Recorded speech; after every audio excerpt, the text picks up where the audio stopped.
Hi, my name is Jin Choi and I'm the founder of MoneyGeek, and welcome to the 16th and final episode of this short course on investments.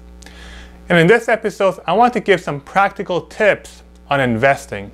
Warren Buffett, who is considered the greatest investor alive, has said that the greatest enemies of investing are expenses and emotions.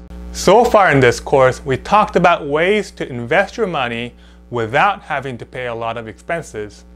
For example, we talked about the fact that investing in index funds and ETFs costs a lot less than investing in your average mutual fund. But we haven't really talked about managing your emotions in this course, so let's talk about that now. A few times in our lives, the markets will crash.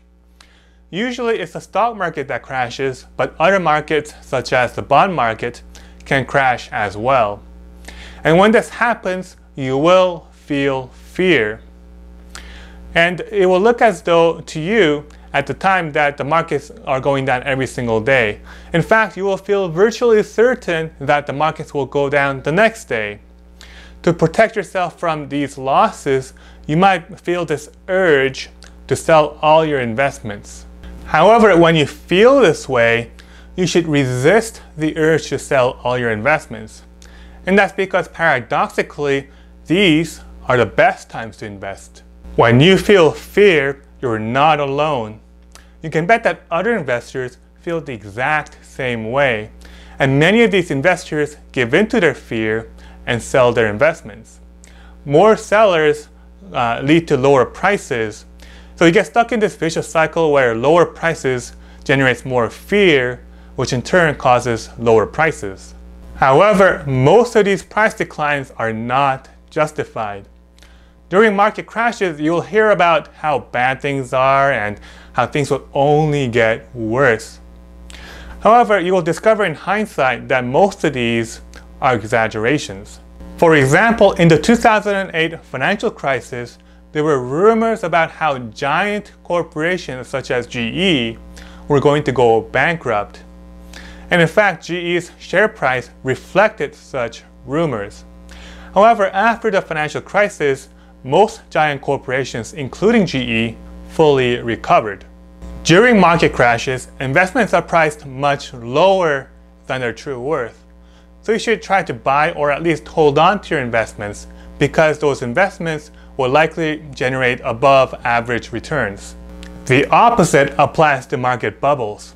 A bubble is a phenomenon where investors get so excited about certain investments so that they drive up the price of those investments beyond reasonable levels. As with market crashes, we will live through a few of these. During market bubbles, we will feel euphoria. In other words, we will feel very confident that the prices of these investments will go up every single day. And we will feel this urge to put more and more of our money into these investments that are going up. However, you should resist that urge because, again, paradoxically, these are the worst times to invest. When you feel euphoric, you're not alone. You can bet that most other investors will feel the exact same way, and many of them will give in to this feeling and buy more investments. And more buyers mean higher prices. So you again have this cycle where higher prices lead to more euphoria, which leads to higher prices again. We saw this happen with internet stocks in the late 90s, for instance. Therefore, during market bubbles, investments get priced much higher than their true worth. Therefore, during these times, you should either sell or at least resist the urge to add more to your investments, because those investments will likely generate lower than average returns. Now, some people try to time the market so that they sell before the market crashes and buy before market bubbles. To do this, they listen to star economists and other famous experts on TV or elsewhere. However, I don't recommend doing this. There is a saying, economists were put on this earth to make astrologers look good. Unfortunately, studies have shown that economists and other pundits are very poor at predicting the future. For example, 90% of economists didn't see the 2008 financial crisis coming. And some of those who did actually predict the crisis every single year. Instead of trying to predict where the markets will go in the short term, I recommend consistently adding to a diversified portfolio. As the components of your portfolio goes up and down, it will be necessary to rebalance your portfolio, and I recommend doing so every few months to a year. So those are some tips on investing that I wanted to share with you. So let me summarize what we have learned today. We learned that during market crashes, we will feel the urge to sell our investments. However, during these times, we should either buy or at least hold on to our investments. We also learned that during market bubbles, we will feel the urge to buy more of our investments. However, during these times, we should either sell or at least not buy more of our investments. We learned that experts and even star economists are bad at predicting the short-term future. So we shouldn't rely on them to time our investments. Instead, I recommend steadily adding to a diversified portfolio. And that's all I had for this course.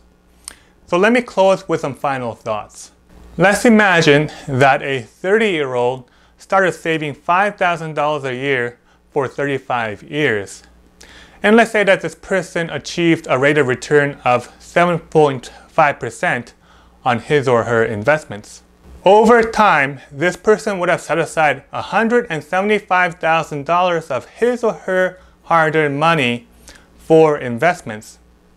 During these times, his or her investments would have gained $570,000, so that the person ends up with a total of $745,000 after 35 years. If you think that this story is too good to be true, it's not. After going through this course, you will have learned how to make this story your own. We can summarize how in a few simple steps. Step 1, know which investments to buy. Step 2, know where to put your investments. And step 3, know how much you should save and keep investing those savings. With the right tools, following these steps is easy. I've created MoneyGeek for the purpose of providing such tools, but you can choose to seek out other tools as well. But no matter how you choose to go about following these steps, I recommend starting as early as you can. I hope that this course was very helpful to you, and if it was, please consider sharing this course with someone you know. I want to thank you very much for watching, and I wish you all the best with your investments.